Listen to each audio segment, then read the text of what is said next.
Happy Monday, Rainbow Room. This is Miss Maudie here to read you chapter 7 and 8 in Magic Tree House, number 28, High Tide in Hawaii.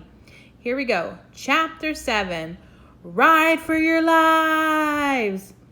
Jack had to find out more about tsunamis quickly. He read as fast as he could.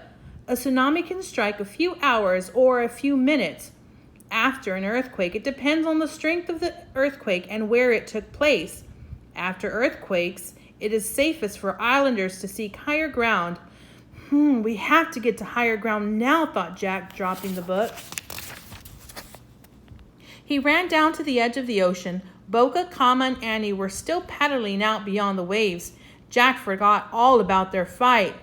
"Hey, you guys," he yelled. They didn't hear him. Jack went into the shallow water. "Hey, you guys," he yelled. "Come back." They still didn't hear him. Jack ran to his surfboard, grabbed it, and ran into the ocean. He fought the breaking waves. Once he was past them, he threw himself on his board and paddled wildly. The waves' swells grew as he paddled. He could hardly see Annie, Boca, or Kama over them. Jack paddled faster and faster, trying to reach them. "Hey!" he yelled. "Hey!" Boca looked back at him. He gave Jack a friendly wave, then turned away again. "I have to get them to come to me," Jack thought frantically. "Help! Help!" he yelled at the top of his lungs. The three kids jerked around. They paddled quickly toward Jack and with worried faces. "What's wrong?" cried Annie when they got closer. "Are you in trouble?" "We all are," said Jack. "A tsunami might be coming. There was an earthquake when I was on the beach." "Oh, we'd better ride in fast," said Boca. "Stay on your belly," said Kama. "It's safer." "Here comes a wave," cried Boca. They all started paddling. The swell of the wave picked them up. They were all swept forward. Jack gripped the sides of his board as he zoomed along with others. Suddenly, he dropped down as the wave curled under it. It felt like a roller coaster, but he stayed on his board as the wave carried him to shore. Jack rolled off into the shallow water. He snatched up his board and ran onto the sand. Boca and Kama were waiting. "Good riding, Jack," said Boca. "Where's Annie?" said Jack. Boca pointed. Annie was in the shallow water, pulling her board in. As they watched, something very weird began to happen to the ocean. The water around Annie started to pull away. Chapter 8, The Big Wave. "Run, Annie!" Jack screamed. The water drew away from the beach, and a loud hissing sound came from the sea. Suddenly, fish flopped on bare sand. Annie threw down her board and ran. She grabbed Jack's hand as she ran by him.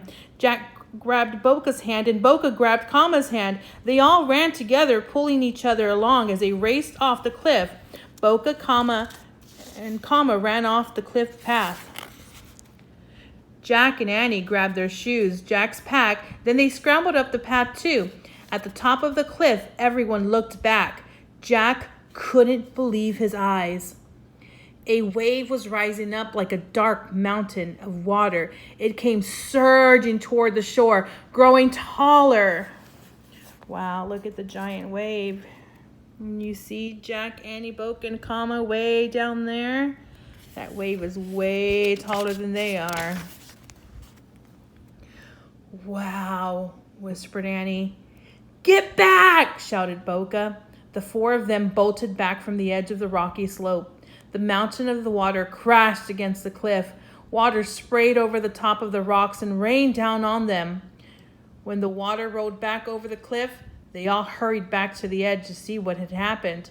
The rocky cliff path was gone. The gigantic wave was moving back out to sea, taking in rocks, sand, seaweed, seashells, and the surfboards with it. "Oh, that's scary," breathed Annie. "Yeah," said Jack. "We just made it." "Boca! Kama!" voices yelled. They turned around. Jack saw Boca and Kama's parents racing across the meadow toward them. Other villagers followed. The two Hawaiian kids ran to their parents' arms. Soon Jack and Annie were surrounded by villagers. Everyone was laughing and crying and hugging each other. Jack hugged Annie. He hugged Kama and Boca and their parents and lots of other people he didn't even know. All right, friends, that's it for today. Next time, we will read chapters 9 and 10 and find out what happens at the end of High Tide in Hawaii. Aloha!